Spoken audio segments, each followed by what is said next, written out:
Hello everyone, I'm Rafael from Chile.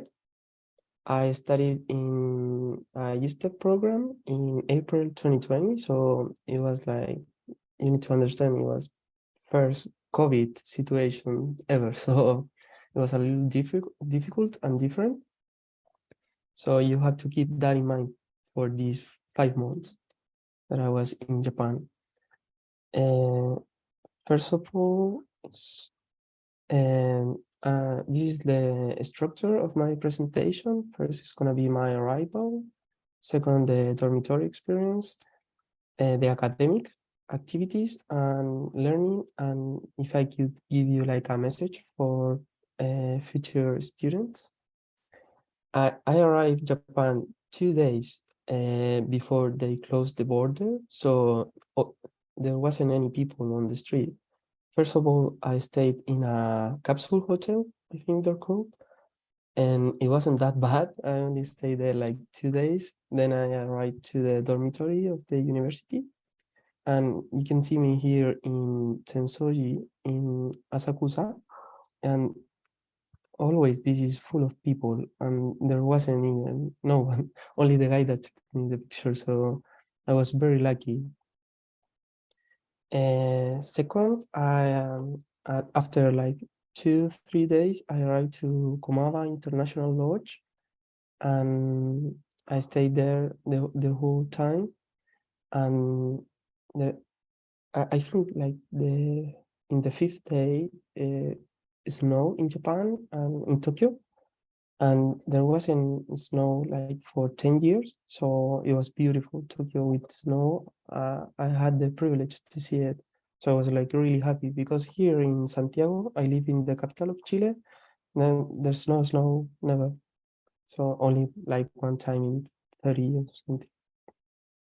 something. My experience here is like the accommodation is really good, and it has like affordable prices, and Komaba is really near like to the center of the city, and it's 20 minutes walk from Shibuya, so it's kind of close. And you have Shimokitazawa, that's another place like nearby, that there's a restaurant, stores and stuff, so it's really good. I like it a lot, and there wasn't many people because of COVID, of course. Initially, we were gonna be like 30 USTEP students, and we only arrived 5, so we got like really close to each other because there wasn't like a lot of stuff to be done. And I will say like the experience is really good, but like one downside is like university have people that clean the kitchen, and usually a student, like we're young and stuff, we don't clean that much.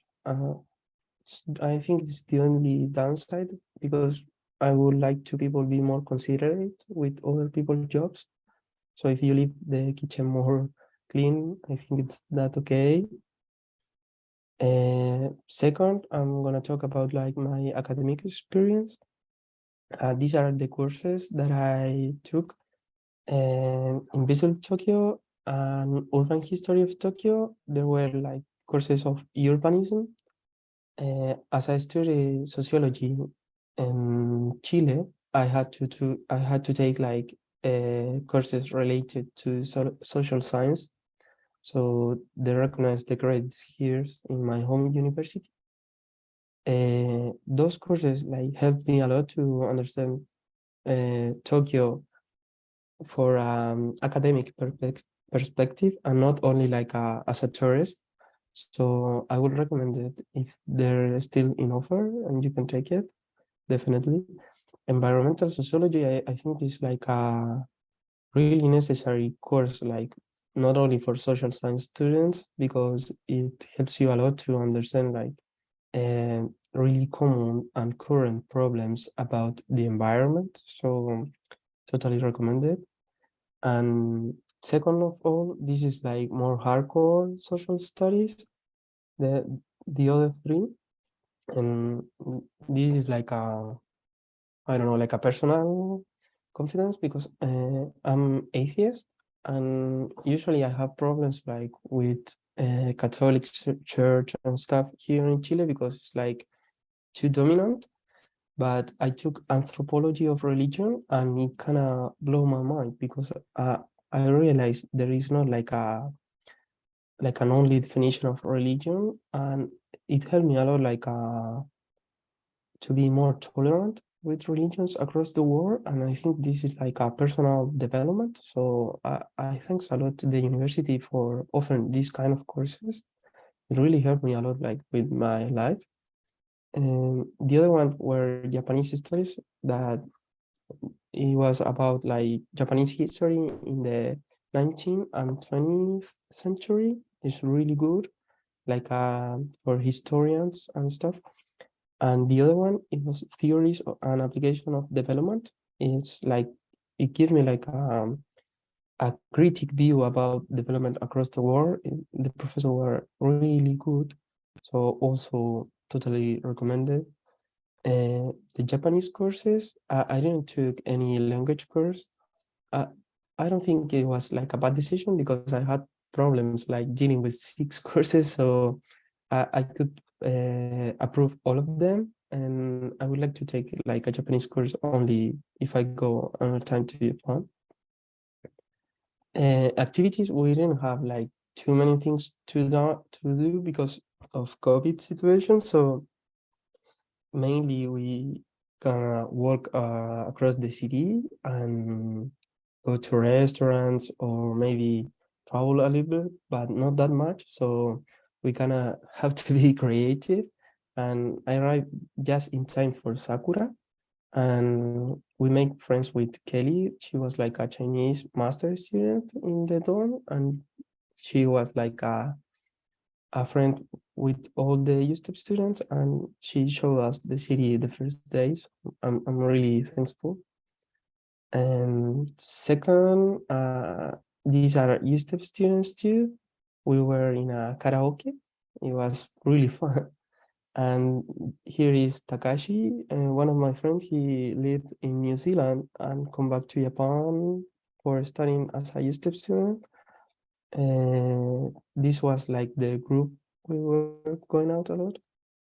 Uh, Mainly food. I'm sorry if someone is hungry because this is what we kind of enjoyed the most. I ate a lot of sushi and ramen. Salmon was the best I have ever tried in my life. And here we are in Odaiba watching the sunset. I don't know why I have 2 beers, maybe for the picture. I swear I'm not like that always. And when the classes were over, we have like the time to travel. So we went like a whole week to Kyoto and Osaka with the guys. These 3 were also Nicole from Mexico, Erisa from England, and Takashi from New Zealand. We were travel like the whole week, and we were really good friends. I don't know if I can talk about some random stuff, like you're gonna have like some cultural difference. For example, the hat, I bought that hat like the first day I arrived to Japan, and it cost me like $20, and I haven't ever like in my whole life spent that kind of money in just a hat.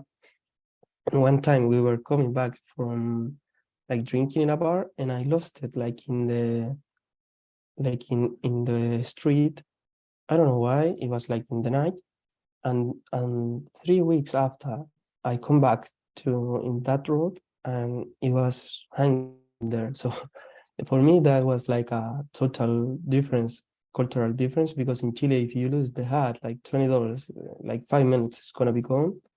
So yeah, that was some random stuff.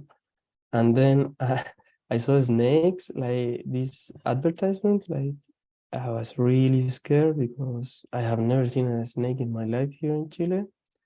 And when you travel like in Japan, you can find like different things. I don't know if you can see it, but here is Dory and that's Nemo.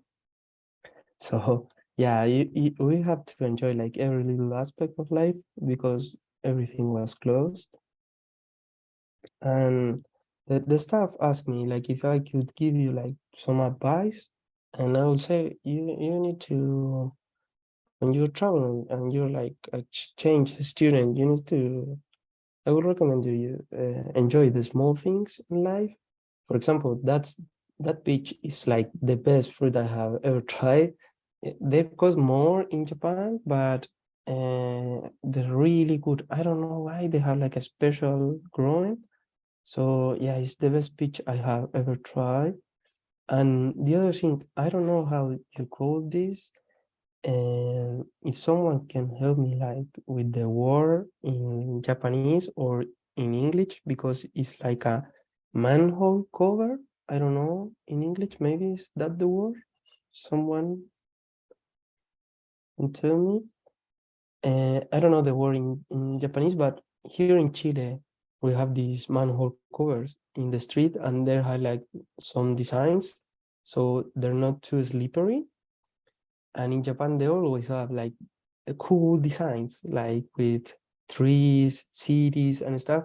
And I have like 20, 30 different pictures of it across the country. So that's like a little thing you can enjoy in your travel time. And for example, I don't know if you're familiar with Japanese literature, but I recommend this book, the Hiromi Kawakami. And the name in Strange Weather in Tokyo, a novel in Spanish is El cielo es azul, la tierra blanca, una historia de amor, which means like the sky is blue and the soil is white, a love story.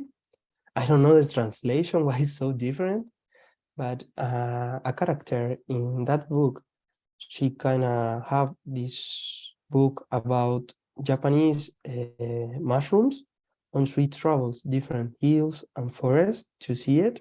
So it's like a fun activity or hobby. I recommend that kind of stuff when you're traveling. Like you need to get the best of it. So totally recommend it. And this picture is Elisa. We're here in Kyoto, and this is the best story I have, I think, for all the time, because the guy in the white chair, like behind, he was with his wife and his son, only 3 years old, and they were talking in Spanish, but like Spanish from Spain or from South America. And I talked to the little one, like 3 years, and I say like, "Hi, how are you?" And the woman told me like, "Wow, you have like a really good Spanish." And I said like, "I'm from Chile." And she started laughing, and I didn't know why. And the guy approached me. He was like 40, 50 years old. And he asked me if I'm okay with my visa because I need to return to Chile. And I was like, why this guy is asking me about my visa? He's kind of rude, right? And I was like, in Chile, if someone confronts you like that, you kind of go aggressive right away, right? But, and I was like, why this guy? And I was like, just this little bit of saying something rude to him. And he laughed and he said, no, it's just I'm the ambassador. So he was the Chilean ambassador in Japan. And he helped me like a lot in the future. So we make like really good friends after it. So it was totally random. So you need to be prepared to this kind of stuff and be respectful with everyone. That's my recommendation. Because you don't know you can encounter. And I don't know if I have another slide. Let me see. Oh, yeah, yeah. This is Kazu, a friend of mine. He also studied 4 years in UTokyo. We went out like three times in 2020, and he come to Chile like last month, and he told me like, hey, I'm in South America. Can I go to Chile and see you? Man, yeah, he stayed with me like 3 whole days in Santiago, and here he's with my friends, and here is enjoying like a Chilean beverage, and we have like amazing days. And I only met them like 3 days in like 3 times in Tokyo, and now we're friends. So yeah, you don't fully know like the development of life, so you need to be prepared for everything. And that's my recommendation. Like you need to take like the courses seriously, be respectful with people, and also like you can make also like really good friends. Thank you very much for all of you for listening and the staff for everything and give me the opportunity to tell my experience. So yeah, thank you very much. Good morning, everybody. That's very confusing to say because it's actually the middle of the night here, around 1 a.m. But anyways, my name is Steven Chankoff, and today I'll be presenting about my year at the University of Tokyo, sharing my thoughts on the academic experience, dorm life, and extracurricular life before I conclude with some advice from one USTEP student to another. To help transport you to Tokyo, I've included pictures which I took during my time abroad and a lot of sort of helpful, at least I hope they're helpful, tips to make your exchange the best possible. It's a pleasure to be here online and connect with you, and I'd like to thank the USTEP office as well for the kind invitation to speak today. Next slide, please. Before we begin, I just thought I would take a moment to introduce myself. I'm Steven, and I'm 23 years old. I was born in Toronto, but my family is originally from Bulgaria. In 2021, I graduated from the University of Toronto with an honors Bachelor of Arts in International Relations. And in my spare time, you can find me playing guitar, writing poetry sometimes, cycling, cooking, learning languages, watching movies, or just sleeping. So why should you care about what I have to say today? Well, I was once in your shoes as a university student with a passion for Japan, thinking of taking the next step and actually going to live there. For as long as I can remember, I'd been fascinated by traditional Japanese culture, cuisine, cinema, and music, mostly from the 70s and 80s. I'd studied some Japanese before, enough to order food and ask where's the otearai. But at U Toronto, I finally enrolled in Japanese courses, studied the language for 2 years, fell in love with it, and sought out every opportunity I could to apply it, to use it. Then my first real job changed everything for me in 2018. At university, I worked for over a year as a cultural assistant, a guide to the English language and life in Canada for students coming to Toronto to perfect their English. As it turned out, most of the students at the program were from Japan. So while I taught them about my language and home culture, they taught me about theirs. I made lasting friendships, got a better grasp on Japanese as it's spoken outside of a textbook, and became motivated to study in a place which now felt so familiar. Over the next months, I powered through the application process, and when I finally got my acceptance, I couldn't be happier. After a few more very bureaucratic and kind of dry steps, I arrived in Japan in September. Next slide, please. And the one after that, sorry. So after that long intro, I think it would be helpful to discuss my academic experience, as your program will come to define your life in Tokyo to a great extent. I was in Japan for a year, beginning in September 2019.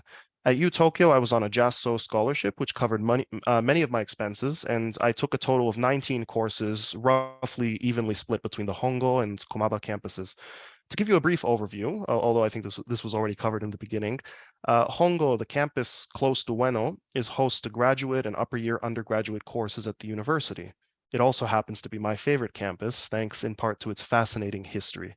For example, in the picture here is one of the symbols of UTokyo, the Akamon gate, which used to serve as an entrance to the historical estate of the Kaga domain or Kaga clan. And in front of the gate is me as a 20-year-old USTEP student on my first day of the exchange, having no clue what to expect. Komaba, on the other hand, is walking distance from Shibuya, so quite central, and home to the College of Arts and Sciences. Keep in mind the two campuses are really an hour apart by train, so if you'd prefer not to commute so much, pick your courses carefully. That said, if you're like me and you want to get a taste of graduate courses and familiarize yourself with more of the city, it's not that hard to make two campuses work. Just try not to have classes at both campuses on the same day. I enrolled in courses in September online in Japan with a lot of guidance from UTokyo, but had started planning my course loads in advance by consulting the course catalog. Be sure to use the catalog because it's incredibly helpful, and you could even start planning from now if you want. Now, 19 courses may sound like a lot, considering in Canada we only have about 6 a semester, but keep in mind that these courses often only meet once per week and rarely or ever have or never have tutorial lessons. Also, while there can be assignments, many of my courses had minimal coursework but bigger assignments at the end of the year, which is a system I actually kind of prefer because I don't like homework. Most of my courses counted towards the Global Japan Studies and Global Studies in Asia certificates, which I earned at the end of my year. Just a note that Global Japan Studies will only be offered until the end of this academic year, or so I'm told, so it'll soon be a thing of the past. These are multidisciplinary programs with a Japan or Asia focus taught in English. And some of the courses I particularly enjoyed were in political science, venture capital, global finance, Japanese law, and also that invisible Tokyo history course I believe Raphael mentioned in his presentation. The courses I took were refreshing, not only because of the excellent professors, class discussions, and facilities, but as someone coming from a country where courses consist mostly of rather dry lectures and papers, I was impressed that UTokyo's often featured practical, experiential learning components or guests working in relevant industries. Now let's turn to dorm life. Next slide, please. And the one after that, sorry. Yeah. I have to say, I was originally disappointed when I didn't get the dorm I wanted. I had put down one of the Komaba campus dorms, possibly the one that Raphael stayed in, as my top choice because I wanted to be on campus and near Shibuya. Because for me at the time, Shibuya and Shinjuku and maybe like Asakusa were Tokyo. That's all I really knew. Instead, I was assigned to the international student dorm in Mitaka, a city in the far western part of Tokyo metropolis, about 1 hour from campus or an hour and 15 minutes from Hongo, which I'm sure almost none of you have heard of. But life can surprise us because being assigned to Mitaka was one of the best things which could have happened to me. I don't have any pictures of the building itself for whatever reason, but this was my neighborhood. At the end of a long day in central Tokyo, there was no better feeling than leaving the city behind and retreating to a peaceful, green neighborhood. As an exchange student, I felt I had the best of both worlds without ever having to leave Tokyo, although I did leave Tokyo, don't worry, because I could immerse myself in the local, laid-back side of Japan and the buzzing international metropolis side. Around my dorm, there were independent shops and restaurants, amazing izakayas and bakeries, the Ghibli Museum, I think Totoro's over there in the right picture, and my favorite park in the world, Inokashira Koen. I spent so many lazy weekends just wandering around the park or visiting my other favorite place, Kichijoji. Next slide. Kichijoji is a pleasant neighborhood full of quirky cafes, shotengai, shopping arcades, temples tucked away in the greenery, and an overall friendly vibe. As for the dorm itself, it had everything I needed, my own bathroom, shower, kitchenette, common rooms. It also had a strong sense of community, and honestly, I'm still close friends with the people I hung out with back then. Not to mention that the price was only around 15,000 yen per month. In Canadian dollars, that's only around 100 something dollars a month. So about a tenth of what you would be paying in a city like Toronto. As for the other dorms, I never met a USTEP student who wasn't content with theirs, so no need to stress out over getting your dream dorm. You might end up like me, assigned to an unexpected place, only to end up discovering a neighborhood where you feel truly at home on the other side of the world. Now, we've talked about classes, we've talked about dorms, but there's more to the student experience than that. How about extracurricular and personal life? Next slide, please. To put it simply, UTokyo in Japan will not leave you bored. Throughout the university, there are student clubs or sakura for every taste. If you love martial arts and want to practice kendo, there's a club for that. If you want to contribute to a student publication, there are options. I believe there was even a sakura dedicated to enjoying onsen around the country, so something for everyone. If you're interested in joining a club, there'll be plenty of chances to do so, most easily through fairs. For example, the Komabasai in November is an incredible festival featuring live music, street food, and stalls showing off Todai clubs. To be totally honest with you, I only joined one club during my time at UTokyo. At Komaba, there was a British rock club where students would pick a British band to emulate and perform covers of their songs. I was the guitarist for a Cranberries cover band alongside my closest friends from my venture capital class.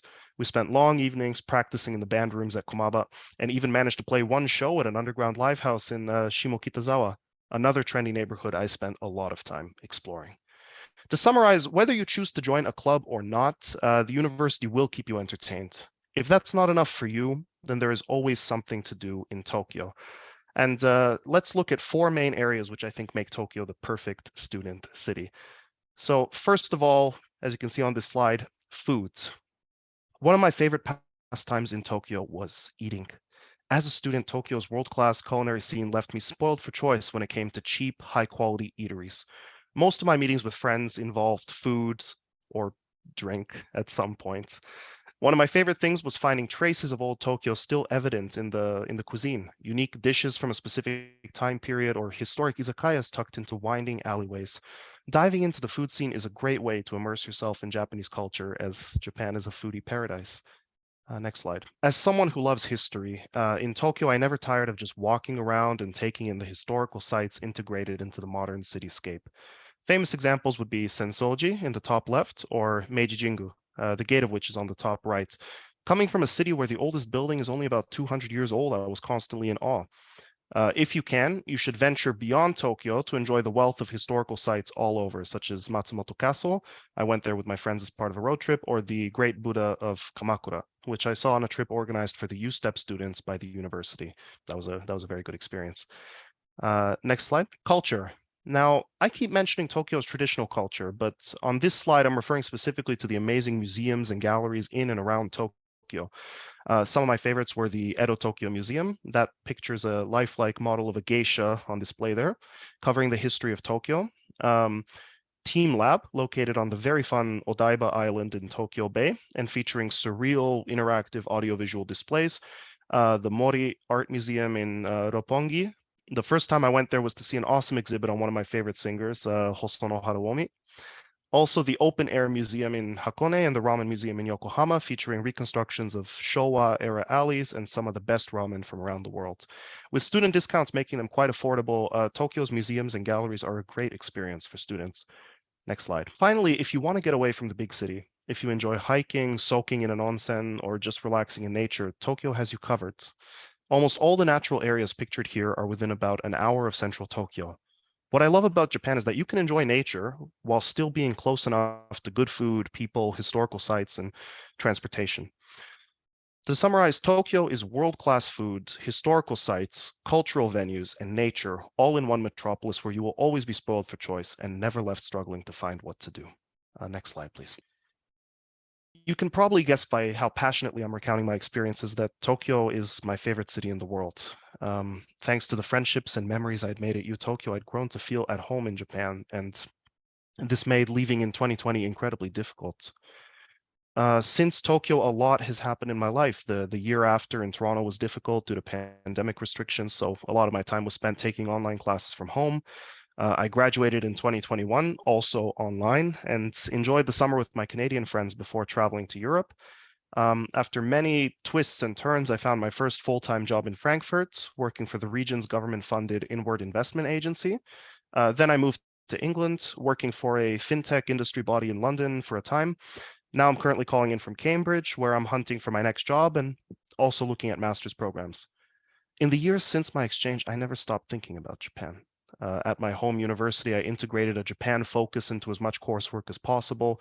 My friends probably got sick of me constantly comparing everything around me to Tokyo or mentioning my exchange somehow, but I couldn't help it. I'm still in touch with my exchange friends and find every opportunity I can to practice reading, writing, and speaking Japanese. And at work, I was fortunate to have some chances to meet Japanese clients, and now I'm plotting my return to Tokyo by exploring job and study opportunities there. All this to say that your interest in Japan will not end when your study abroad does. It'll likely only increase. My closest USTEP friends have gone through the same feelings since returning home. In fact, a few of them are already either working in Japan or planning to return in the near future. That's probably the best review I could honestly give you of UTokyo in Japan. It's when it's over, you will miss it, and you will miss it badly. As I see, I'm over time. There's just one last thing. I've already sprinkled some tips throughout this presentation, but here are two pieces of advice which I think could make your time at UTokyo even better. Number one, use the resources at your disposal. UTokyo is protective and supportive of its USTEP students, and there are many resources to make you feel more at home and to assist you should you run into difficulties.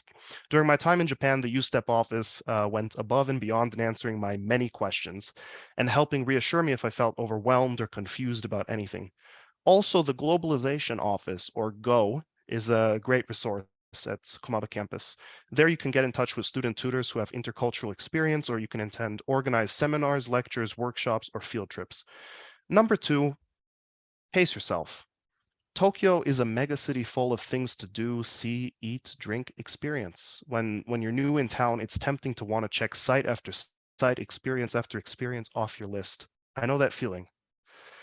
This is a surefire recipe to get very burnt out very fast. So take your exchange one day at a time and try to live in the moment. It's completely fine to have days where you just relax in your dorm or wander around your neighborhood or park. Building this familiarity with the place you live can help keep you grounded and give you a sense of community, like that which I had in Mitaka. A year is a long time in which you can build fulfilling relationships and ease into the language, culture, sights, sounds, atmosphere of your new home. Just enjoy it. That's all I have to say. I want to thank you all for taking the time to listen to me today. I wish you the best of luck in your application process. And if you hopefully make it to Japan, I hope you have a great time. I look forward to taking your questions later during the Q&A if you have questions. Thank you for having me here. So let's start with my presentations. Sure thing. Okay, so it seems like we are running out of time, but I would like make my presentation as much informative as it can.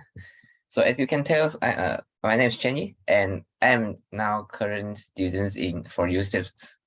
And I would like to share some of my experience, although I have been in Japan for only like 2 to 3 months. So I hope I can share with you some of my experience. And okay, so the life for me in Japan so far, like you have to always work. Although Japan has a very convenient railway system, but I think when you travel from place to place, that you have to always work. So this is probably not a thing for most of you, but for me, staying in Malaysia is not about working. So this is an entire new experience for me in Japan. And next, you have to be ready to cook, because for me, I think that most food out there is slightly expensive. And if you can cook by yourself, then it will be much more money saving. So this is not statistically investigated price, but just for my own personal opinions. So if you were to eat outside, then the price is around 800 to 1,200 yen. And if you're able to cook by yourself, then I think it only costs you about 500 and 700 yen. And next is the commonly used language in Japan. So I'm not a Japanese speaker, so I mean I cannot speak Japanese. So it is indeed very inconvenient when I want to try to speak with the local people here. But yeah, there's totally no problem for me living in Japan. But yeah, you find some difficulties when you have some questions to ask, or you want to find ask for directions. They will be slightly difficult. But anyways, there are always the technologies that can help you. So I would recommend Google Translate, although it may not be able to accurately express what you want to say, but yeah, to a certain extent, it helps a lot. And next is my academic experience. So as mentioned by the presenters earlier, there are of course English courses, but for me, that most of them are actually graduates or undergraduate senior divisions level courses, especially for those professional courses like science, engineering. So I'm a computer science student, as mentioned by the host. And yeah, I'm a bachelor's degree student, but I ended up to take some of the graduate level courses, unfortunately. But there are, of course, some other interesting courses that you can take. So yeah, be sure to check the catalog as mentioned by Stephen. And yeah, if it's within your ability, you can choose any courses from any faculty. So be sure to check all the interesting courses that you can take. Yeah. And the next thing is, because the first week of the semester is always a very critical week that you can take all the interested courses that you might want to. And since you can draw it at the end of first week, so yeah, just enjoy all the courses that you are interested in. And if you find that or some of the courses may not be your interest, or you find that you cannot follow the courses that well, so you can just drop it at the end of the first week. So just to end as many courses as you want in the first week. Yeah, that will be my recommendations. And next is my dormitory experience, and I think this is very important for most of you, because it will be some the only not the only options, but yeah, this is very important for you to take notes too. So far, I'm living in the Mejiroda International Village, which is NIV, and some of my friends are staying in Komaba Lodge. And of course, there are some any other options out there, but I got no information about that, so I'm sorry that I cannot provide more information. But to compare only these two dormitories, so there are a few factors to be considered here. So the first one is distance. I would suggest that if also, as mentioned before, there are Komaba campus and Hongo campus. So if your main campus is in Komaba, which means that you take most of the courses in Komaba, then I would suggest you to register for Komaba Lodge. But if your main campus is in Hongo, then I would suggest you to register for MIV. Yeah, because from Komaba to Komaba Lodge is like 5 minutes works. But if you want to travel from Komaba Lodge to Hongo campus, I think it takes around like 50 minutes, which is kind of time wasting, I would say. So this is probably the main factor to be considered. And next is the price. So MIV offers much more expensive dormitory fees than Komaba Lodge. So MIV takes around 80,000 per month, where the Komaba Lodge is about 50K per month. And if you consider the transportation fee, like because you have to take the railway from place to place, and if you consider the transportation fees, MIV is still much more expensive than Komaba Lodge. If your main campus is Hongo campus. So if price is your main concern, then I think you have to like consider about you have to stay in MIV or Komaba Lodge, or if you have any other options that you can compare the price, then I would suggest you to think about it. And next is the convenience. So MIV is a slightly new. I think it's built in 2019. Yeah, and it's very convenient that you have a convenience store down there with a 1 minute walk, and all the kitchenware is provided. And if you would like to travel between the Hong Kong campus and MIV, is like takes you around 20 minutes only. And for Komaba Lodge, it's slightly old, I would say, and there's still a convenience store, but you have to walk like a few minutes. And the kitchenware is provided, but I heard from my friends that it's kind of limited, so you have to like buy some of your own. And if you want to travel from Komaba Lodge to Hongo campus, it takes around 50 minutes, as I said. And in terms of the geographical locations, Komaba Lodge is near to the Shibuya and Shinjuku, as Steven has said. And MIV is near to Ikebukuro, Iidabashi. Yeah, I mean, it's still a place to visit. So, but if you want to stay near to Shibuya and Shinjuku, then Komaba Lodge is probably the best choice. And yeah, you can, of course, get all the housing information from UTokyo website, and you can probably see the room layouts or every other things that you might need to consider in the website. So yeah, be sure to check it out. And yeah, be sure to use Google Maps also, because you can always check like from the locations to the place to visit, how long it would take and how you can go it by the railway station, by the railway system. And for my activities experience, because I'm only been here for like 2 months and I'm not the kind of person that like to take pictures, so I'm sorry that I don't have much pictures to show you here. But I would suggest that if you were to here for USTEP program, then be sure to explore Japan as much as you can. So regarding the place to visit, I would say that information from Google or internet is very helpful, that you can check like which place is very interested to visit, or which one is the landmark. Yeah, to be sure to check it online, like shrines, mountains, and famous towns like Shinjuku, Ikebukuro is a very nice place. And Fujisan, yeah, of course, But for me, for now, the climb season is already over, so I cannot climb. Yeah, and of course Kyoto and Hokkaido, other states, which is also nice to visit. So this is a picture that I went to Kawaguchiko, which is a town near the Fujisan, and I just able to take pictures of that place. Yeah. And lastly is my message and advices for if you were to join USTEP program soon. So enjoy your program is the very first thing.